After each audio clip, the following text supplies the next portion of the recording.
Okay, you guys can hear me okay?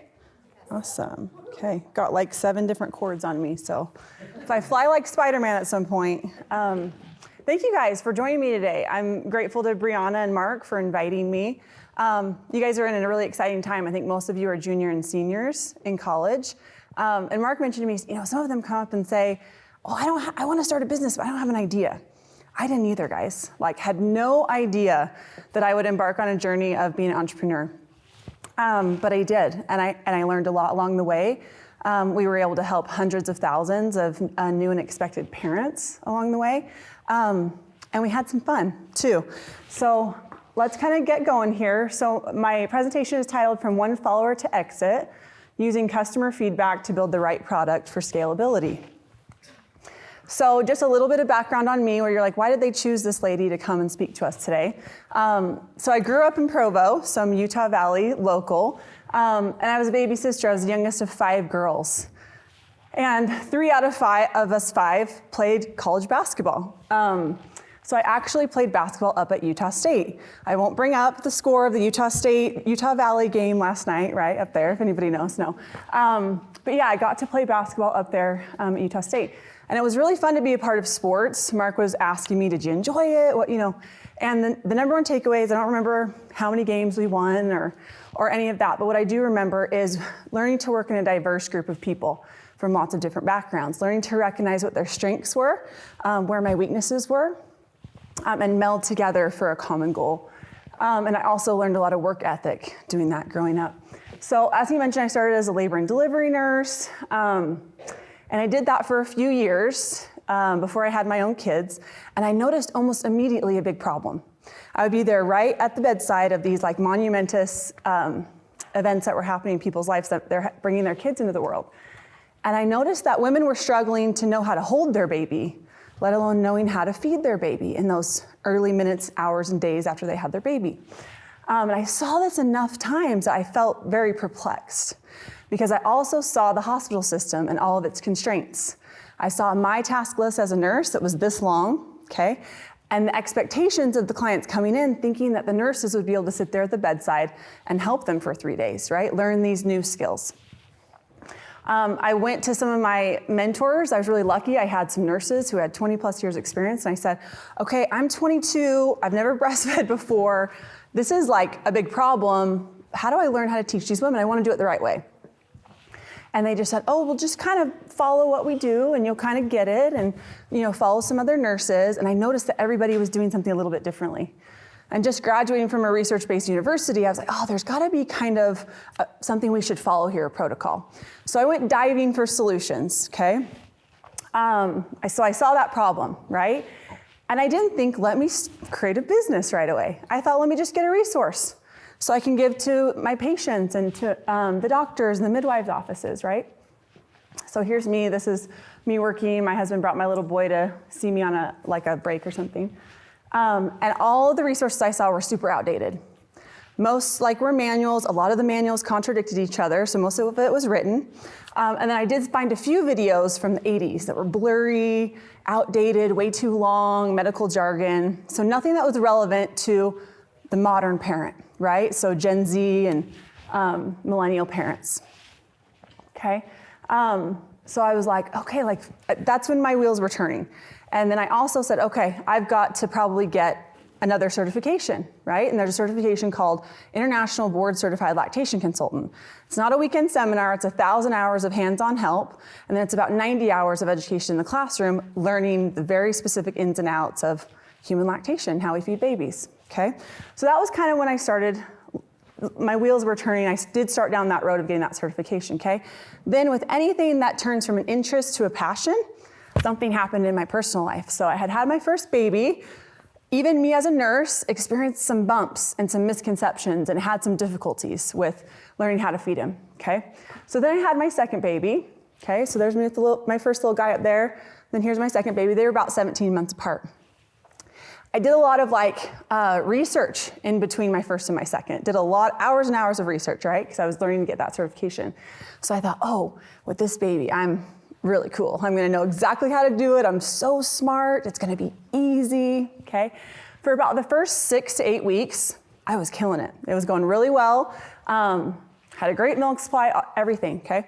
Went to my doctor for a checkup. I had a problem in the middle of the pregnancy that I had him check out and he kind of dismissed away. So I'm gonna bring that up again when I go for my checkup, my 6 to 8 weeks. And I went in and he biopsied a part of my skin and it came back and I was diagnosed at 26 with mucosal melanoma, stage 3. So that was like a big, something that you just never saw coming. You're running down the road and you're just like hit with a brick in the side. So that was a really, really tough time in my life. So I had to do surgeries and treatments. And initially we had no idea what the future held, right? But I found, even though I needed childcare for my little newborn, that I want to take care of myself, okay? I found that when I left her and I left her milk behind, I was the only one that could do that. Then when I came back home, breastfeeding because you have to be close in proximity to do it, immediately brought us back together. So we could continue that bond even through this really, really hard life challenge that was going on, okay? So that's kind of when I had this aha moment and said, oh, not all moms are gonna experience cancer like I did, and I hope not, but they're gonna have some kind of bump in the road that they hit. I wanna make sure they have the tools, okay, and the resources and the experts at their fingertips to get them through that hurdle, okay, whatever it may be. So that was my aha moment that kind of took it from an interest to a passion of what can we do here to create a solution. Okay, and that's me there kind of getting some treatment. That's my female surgeon who saved my life, okay?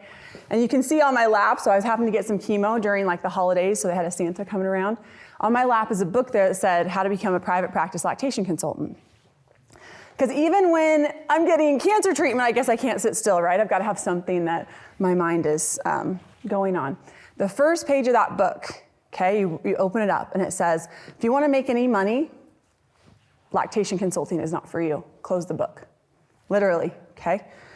That proves how crazy I am because I kept reading, okay? And I thought, we're going to figure that part out later. I know it hasn't been done before, but we're going to come up with a solution here. So I actually went and I interviewed for inpatient lactation consultants at several hospitals. I got a position. Before I accepted that position, I said, wait a second, that's not what I want to do. Because they're already kind of encountering that problem, okay? I want to set a foundation before they even get to the hospital because I knew how compressed that kind of postpartum was, right? There's a lot of issues, there's not a lot of nurses available to help, and it is something that is near and dear to so many parents' heart. So I told my husband, I said, I'm gonna start a business. And he's actually a business major. So he said, what are you talking about? And he was very skeptical because I think he knew everything that comes with a business, and I didn't. I was just going on enthusiasm. And sometimes you have to go with that too. And I said, I'm gonna have a class. And he said, where are you gonna have it? Here in our living room.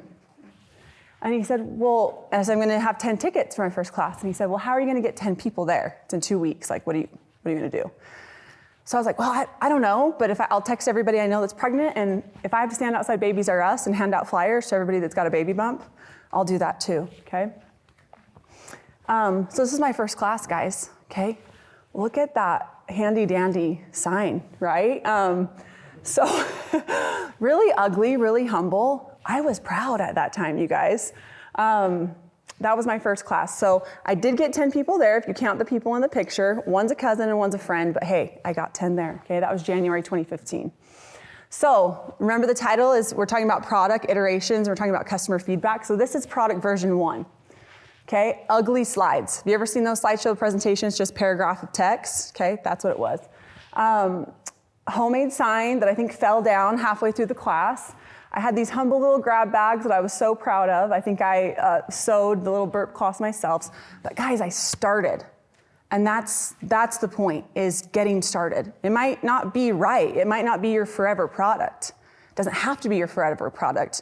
Because before you can scale, you've got to do a lot of groundwork, okay? And you've got to do things that aren't scalable, so you learn. You learn about your customer, and you learn about what's the best product I can give that's going to deliver the most value that I can also scale, okay?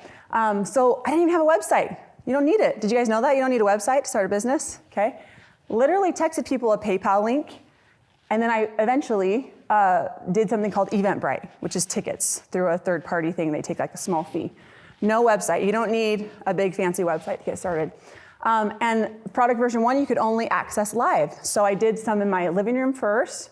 Then I did some Google Hangout classes. Those were capped at 15. I could only have 15 in the class, but I sold tickets through Eventbrite, okay? And then I would only give the people who purchased that link. And the cost was about $35 to $50. Okay, so have you ever heard this? If you're not embarrassed of your first version, you launched too late. So that's Reid Hoffman, he's the founder of LinkedIn. So I wasn't embarrassed at the time, but if I look back, I'm like, oh gosh, that was a little rough, right? Compared to kind of where we got. But how could we get to a polished, finished product if we didn't start somewhere? Okay, so this was kind of cool, and this is probably it's probably my number one success contributor, I would say, is I started surveying my clients in that very first class, that picture that you saw. Kind of happened by accident because remember I was using Eventbrite. A built-in feature of Eventbrite is SurveyMonkey.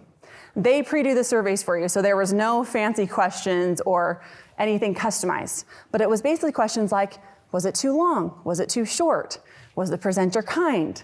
Like just very, very, and then it did give you a promoter score at the end, okay? Do you guys know what a promoter score is? Anybody in here? I heard lunch is for those that only participate after, so. Does anybody know what a promoter score is? Right here. Isn't it like the percentage of people that are willing to go and support your business afterwards? So like 8 and up, that's people who would recommend the business to other people, and then Perfect. Everything else, or there's like neutral ones, and then there's I think it's like 6 and below. Those are demoters again. Yeah, demoters, detractors, yeah. So, because people on recording can't hear, but he's talked about it gives you a score and how willing your customers are to support you or to recommend you to somebody else, okay? And so I read every single response, okay? Every single response. And I made quick changes to the next class based on those responses. Here are a couple examples. You probably can't read it from where you're sitting, but so here's some positive ones. I love it was a relaxed environment. Anyone felt comfortable enough to ask questions. Lindsey made everyone feel welcome. I like the small group and the comfortable learning environment. Here's somebody that was asking for something else. Wanted more information about latching or mastitis. Okay, heard you. Went to the slides, and I added 3 more slides about latching, okay? How likely is it that you would recommend the event to a friend or colleague, or the promoter score? Started out at an 83, okay? Pretty good, but we want to go up from there, right? So those are some examples. But you do need to know the difference between good feedback and an unreasonable request. The other thing I would add here is don't get offended. Do not get offended. Because people, the quietest, kindest people that come to your events or that wouldn't say a thing will get on here and speak their mind on the survey, okay? And sometimes it's not very nice. That's okay. So, but know the difference. Don't get offended and be like, okay, this part of it's unreasonable, but this part makes sense. They're right, and I need to up level, right? So some good feedback is I couldn't hear her that well, okay? When we got to a little bit bigger classes, we had breakout groups and people were talking too loud. So we decided when we got this feedback, okay, we're gonna move the groups farther away or in different rooms. We're gonna make sure that everybody just kind of keeps a normal level of voice and actually put that into the instructions in the class. I wish Lindsey would have talked more about pumping. Okay, we're gonna add a little bit more of that and see and test it. And sometimes opposite effect happened. We'd make changes and then they'd say, oh, you spent too long on this, right? So you're kind of looking for like the middle, right, of what makes sense. I needed a longer snack break, okay? We'll take it from 10 minutes to 12 minutes. The handout didn't align perfectly with the course slides. We looked at it, oh, they're right, we're gonna make a change there. Or something unreasonable, like I wanted a one-on-one consult in my home included in the course price. Not gonna work, right? But what could we do that is maybe scalable or that we could include that would help them more with that request, okay? So, all right, we got going. We had, 3, I say we, and it was me at this point, you guys, oh my gosh. Yeah, I got going. It was like 3 or 4 classes in. And I started to think about, okay, who's my ideal customer? Anybody have any ideas in a breastfeeding course business of who an ideal customer would be? Right here. Somebody who's pregnant, okay? How old would you imagine that person's gonna be? Probably early 20s. Okay, early 20s. Late 30s, somewhere around there. Okay. 20 to 35 maybe, okay?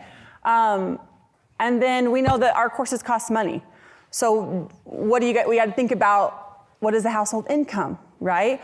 What are these people, like, what are they consuming, right? What businesses are they frequenting in the area, okay? Okay, so we talked about 20 to 35, married or cohabiting, live in the US, Now our online courses later could scale beyond that, but we wanted to focus first of all, okay? About 60,000 plus household income. These people would value a natural or holistic approach to wellness, to living, to parenting, okay? And a favorite saying would be, Mama knows best. The reason this is, okay, so when you're doing an info-based product, you gotta remember the customer wants to be the hero. They don't wanna hear about how you're the hero, okay? So that's how we kind of started to lean into the talk track of like, hey, you're the hero of the story, we're just your trusted expert in your back pocket, okay? You're in the driver's seat, okay? Okay, so starting on those marketing efforts, we did word of mouth, okay? Now we're into content marketing, okay? Started an Instagram page, which is really where we focused. We ended up, going to 130,000 plus followers. Once again, ugly when I started, guys, look at it. Not that curated feed that you see today, like when you go on. So I put this picture of oatmeal here. So a lot of you probably don't know, but oats is thought to somehow help with milk supply and whatnot. So one of my first posts, probably first 5 posts, I posted this ugly picture of a piece, like a bowl of oatmeal and, the box. My sweet sister called me. You gotta take that picture down. She said, that is not a good post, that's ugly, like that's not gonna work. I was like, you know what? I'm giving research-based tips, it's fine. Hung up the phone. Took down the post an hour later, right? So it was ugly, but once again, started and iterated, okay? So evolution of the product. So monthly in-person classes. Then I started doing those twice monthly live Google Hangout classes. We were doing the initial surveys. I was doing that fast iteration, okay? So I have a quick question. So we're just in the Q1 of the business. What do you guys think about when you hear what is needed to start a business? Like when you think about what resources do I need to get started? Money, okay. What else? Some sort of place to operate in. Okay, so maybe a brick and mortar location or something that you can rent out. Like your client base is probably the hardest part. You need a client base, so leads, right? Okay, anybody else? Yep. Time, okay, so I think what you're saying is if you're paying the bills with something else, how do you find the time to start something else? Is that what you're saying? Yep, okay. Anybody else? Okay, so these are a lot of things you guys just talked about. Full-time work, brick and mortar. I gotta hire full-time employees. I gotta take out a business loan. I need to replace my current salary. I need lots of products, something for everybody when I start, right? What worked for me, what I think that you should think about and hone in are switch what we just talked about for this. Nail one thing, okay? Keep it simple. Proof of concept. That's what I was doing with my living room classes. Does anybody even care? Is anybody gonna show up? Okay, that's what I was doing with the Instagram page. Is anybody gonna comment on this topic? Do they care?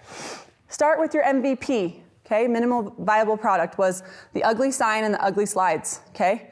But there was passion, right? So years later when I was in a class, sometimes I would show this slide and I'd say, but the passion is the same, right? You can't okay, your slides aren't great and this isn't great, and then you come and you don't have energy and you're bored and you're not passionate. You have to have the passion regardless of any of the other stuff. Let feedback guide you. If somebody's gonna ask my number one thing, that's the number one thing that helped me iterate was not getting offended, letting the feedback guide me and making quick changes. Talk to your customers, okay? A lot of times we get those surveys, we would reach back out to people and say, hey, would you schedule a 10-minute call with us? Would you have time? We just want to talk to you more. Because tell us about this. Okay, and if it would have been this way, that would have been better? That's okay, a lot of people will do that. They want to help. They're interested in giving their feedback. Everyone wants to give their 2 cents, right? Okay, so those are the things that I would focus on when you're starting out. Okay, guys, so we're now probably in, end of March 2015. I mentioned to you guys I was diagnosed with cancer when my little girl was born in 2013. So I'm starting the business, I'm so excited. I have a class, okay? So I'm setting up for a class one day. I get in the shower, get out of the shower, and I was literally see this bump under my skin. And I immediately was like, that's a problem.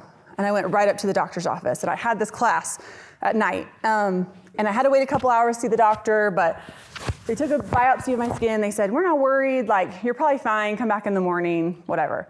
Came back home, taught this class, didn't sleep all night, of course, went back up to the hospital. Cancer recurrence, okay? It was hard, right? Still had my 2 babies, Still, I think now 27. And I remember lying in bed, trying to absorb this news. And I've got my mom and I've got my sisters, and so my inner circle there and my husband. And I remember saying, man, I was really excited about lactation link, and now I'm not gonna be able to do it anymore. And you know what they said back to me? They said, yeah, you are gonna do it. You are gonna do it. So I guess I would say, as a business tip, when you're gonna start a business, you can't just rely on your own muscle for the whole time. You have to have an inner circle. Maybe it's only one person that believes in you, that you can call when the chips are down. Because I promise you, I've only gave up and quit this business 10 times in 7 years. Okay, only to restart an hour later, okay? That goes back to the passion, because you won't restart unless you're passionate about it, okay? So I was lucky enough to have people around me that said, you are gonna keep going. So I did, okay? Okay, back to the business side was, okay, started getting Instagram messages, this one in particular, where someone said, hey, I'd like to take your class, but I live in Poland, and none of your Google Hangout times work for me because I'm asleep during that time, okay? So wheels started to turn. I also started noticing some friction points, okay? So not everyone could access due to their time zones. It required my time to sit there either at the computer or in my living room in the in-person class. Then my young family had to leave the house. This was long before the days of like Zoom where you could do whatever you want, right? During COVID, like, oh, kids are coming in, like I'm drinking, drinks or eating my food. Like, no, this was like professional, had to be professional live stream. So like literally my husband would take my 2-year-old and my 1-year-old out at night for 3 hours while I taught. So I started noticing these things. I got those messages, right, of people who wanted to take on their own time. So I decided I wanted to create online, on-demand classes. The tagline became anytime, anywhere, on your schedule, even in your jammies, okay? When you're pregnant, all you want to be is in your jammies. Okay, so this was going to be product version 2, all right, were these on-demand classes. And I had started doing kind of market research, right? And I had added, so at the end we'd have a Q&A, and all those questions, I noticed the common questions. I started adding that into the curriculum. And then I built out everything that needed to be done for the online classes into 3 classes, 3 categories, okay? Something for basics, something that might have a little bit more intermediate knowledge, and then something for pumping and working moms. Outlined all of that, said I want to launch it by August, it's June, created micro deadlines, and got to work. This is before I had like a home office or anything, literally went to the library 2 hours at a time, had to get all the APA citations for the research, and chipped away at it. Started talking to, at this point, started talking to a website builder, a marketer, things like that. Started talking to a little videographer. Wasn't gonna have a ton of budget for it, but wanted to see what I could get. I also made sure, worked with a photographer as well, I made sure that the images, that I had the rights to the images. So I was very upfront about that with the videographer, the photographer, and any models we used. They had to sign waivers. Obviously, we paid them for exchange of that, but that's an important piece of it, because if you're ever going to sell your business, you better own the rights to it, right? Okay, so I get everything out, and I'm like, okay, I want 3 video tutorials of these 3 things that I think are really important for them to see. So I bring the videographer over. I've got like my friends who knows why are they still friends with me when I said, come over and do breastfeeding tutorials in my living room and let me film it. They're like, sure. So they come over, and I kind of prep the videographer, guys. I'm like, hey, so this is breastfeeding. So like, they're gonna have their shirts off, their boobs are gonna be out. Like, I'm just prefacing you that this is what we're doing. Oh yeah, I'm a professional. That you don't have to worry about me, no problems at all. Like, hey, when I get into work mode, I'm good. Okay.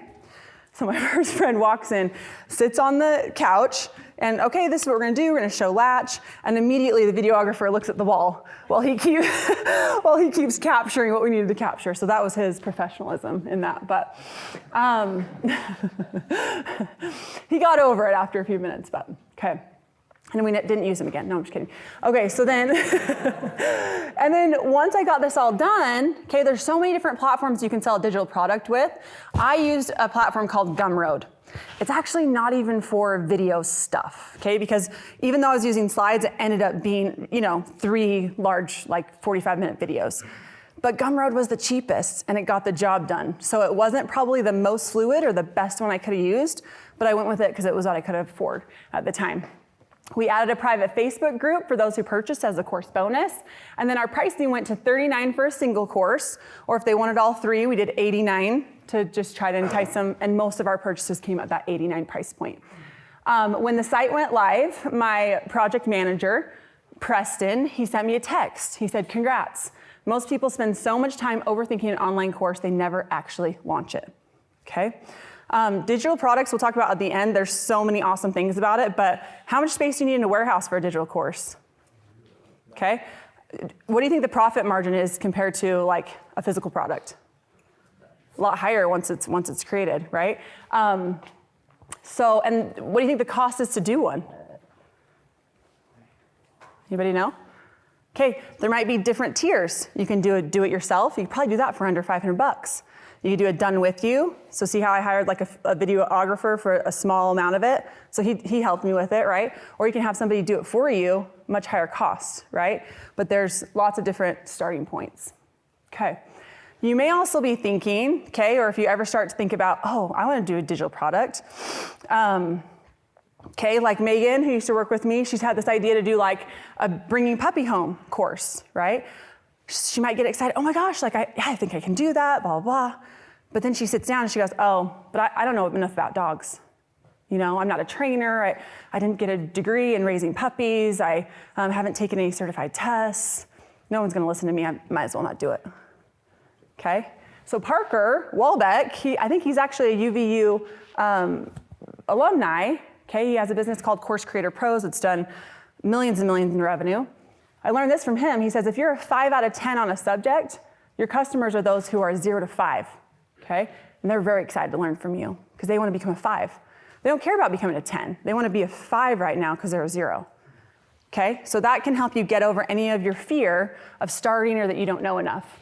You could probably apply that to anything, not just digital products. Okay, so launch the online courses that I just talked about. We had a nice little pop of revenue, right? When I'm used to getting people in my living room for $35 a piece, we had a nice pop of revenue, made about $3,000 in 10 days. You guys, I'm thinking, oh my gosh, I figured it out. I cracked the code. This is what life's gonna be like now. Just money rolling in. Like, I'm so smart, okay?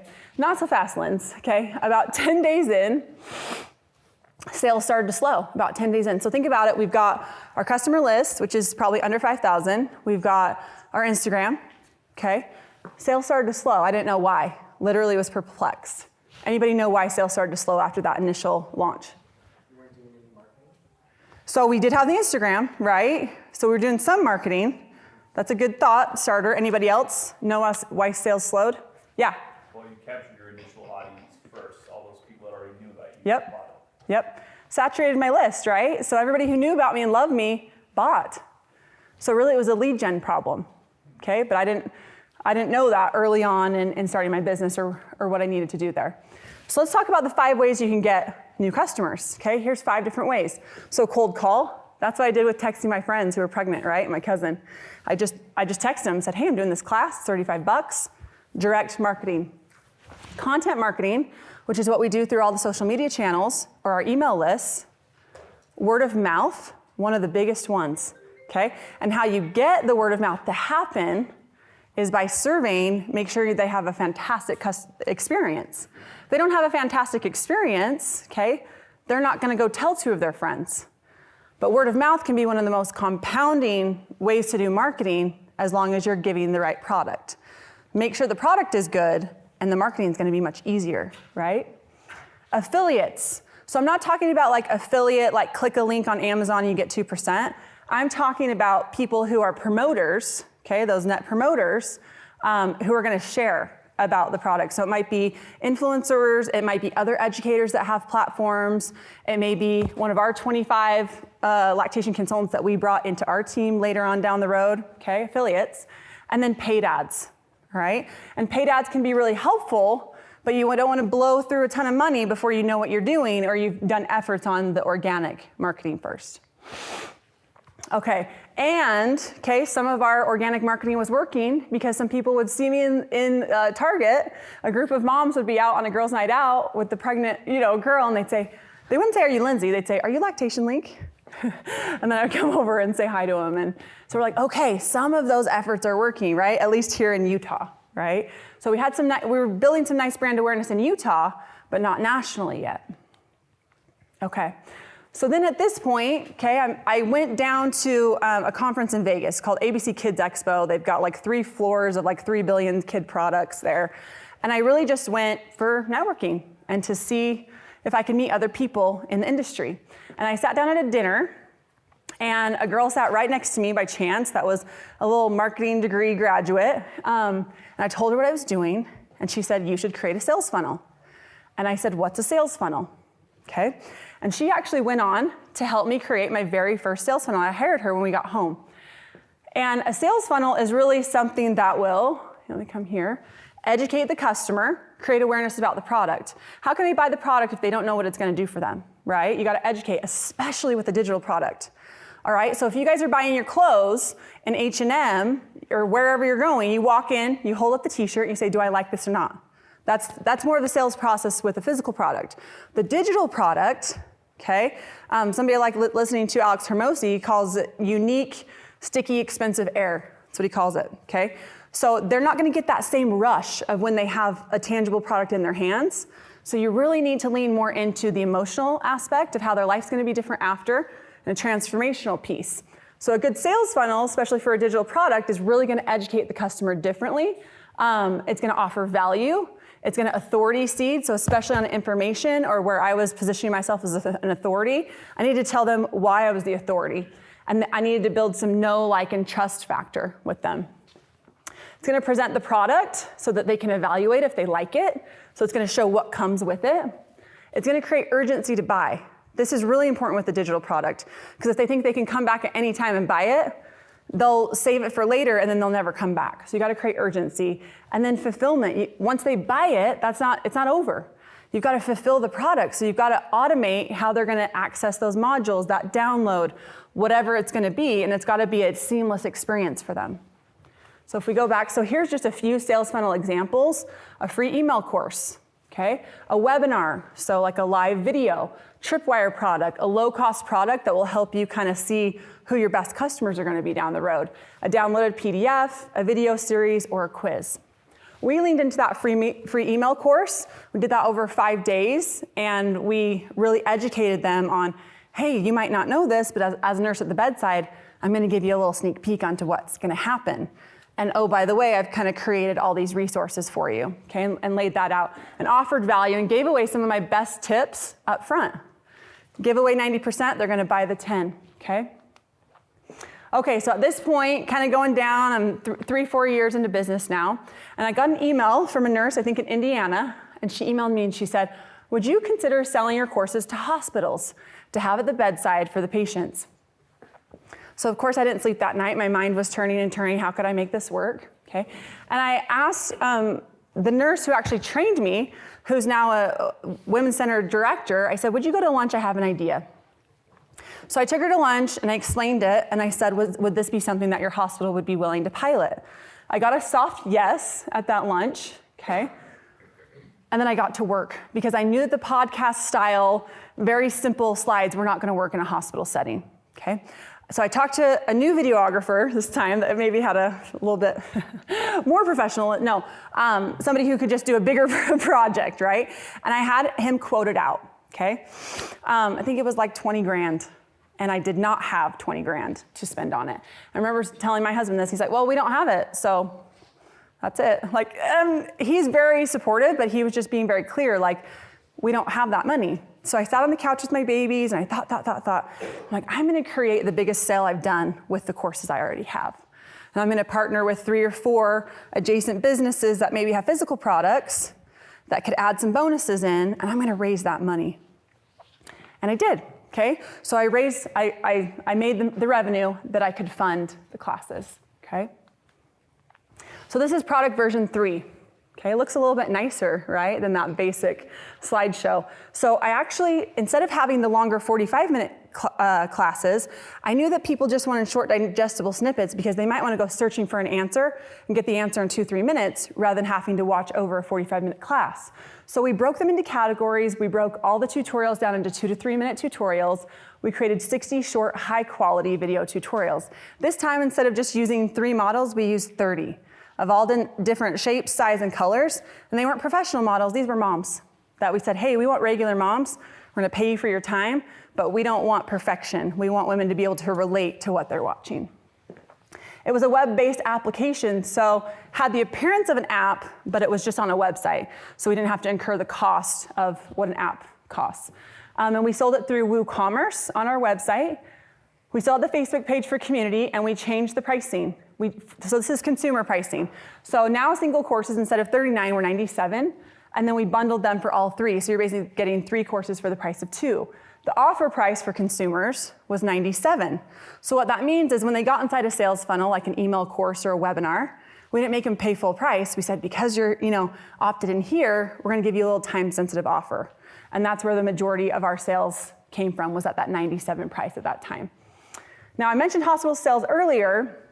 So I got that yes, I delivered that first pilot.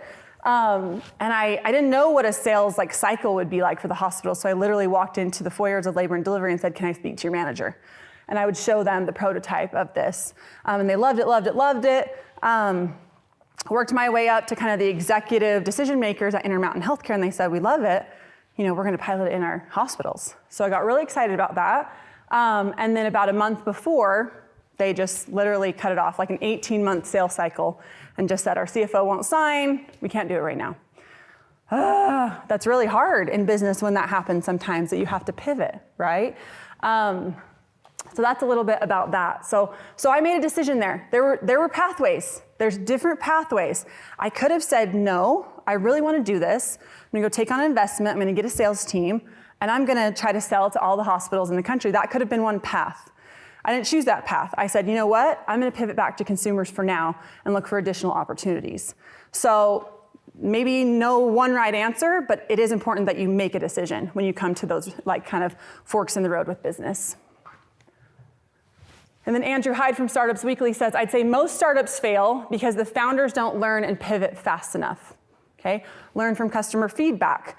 Hey, something we've been working on for a year and a half isn't gonna pan out. Are we gonna sit there and cry about it? Maybe for a day or so, right? And then we're gonna get back and make new plans and strategize forward. Okay, so then at this point in the business, okay, probably about 2018, that same cute girl I sat by at the lunch that created my first sales funnel for me, helped me create it, she reached back out and said, you should do a webinar. And this was kind of when I was still right in the thick of the hospital stuff. I don't think it had happened quite yet that they said no. So I said, I don't have time. I don't have time right now. I'm doing all this other kind of stuff.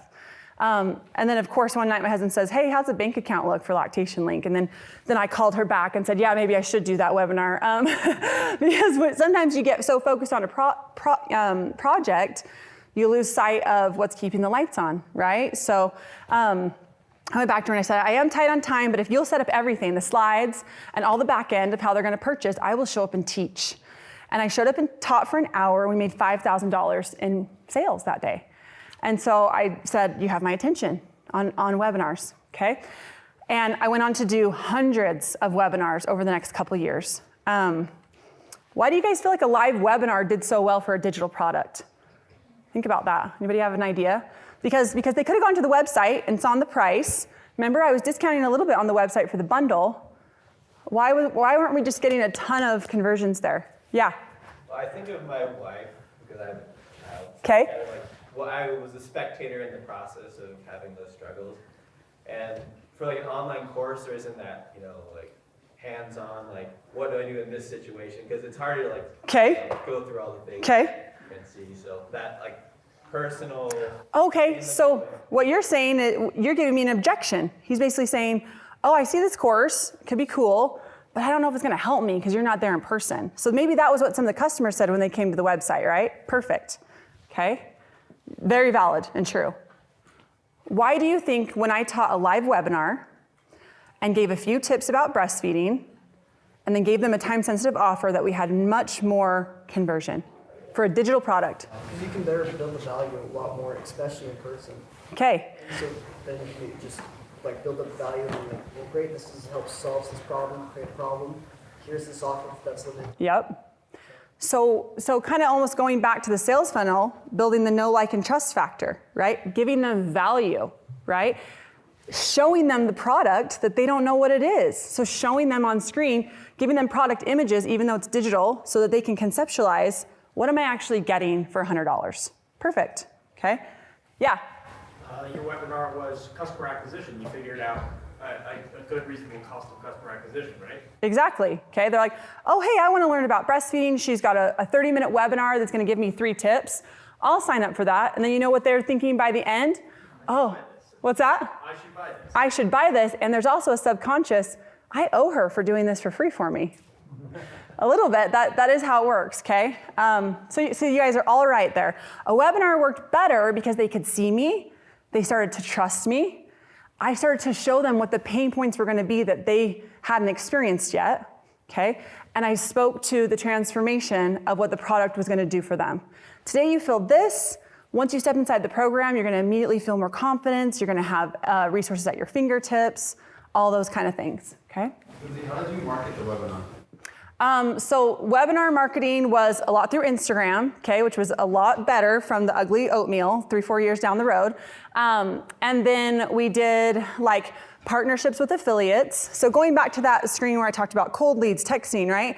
Then I talked about content marketing, and then I talked about affiliates, right? So that would be the influencers and the other educators, and then paid traffic, right? But you gotta just, you can do that right off the bat, just you gotta know what your profit margins are. I had a low ticket item, right? My revenue was gonna be about 97.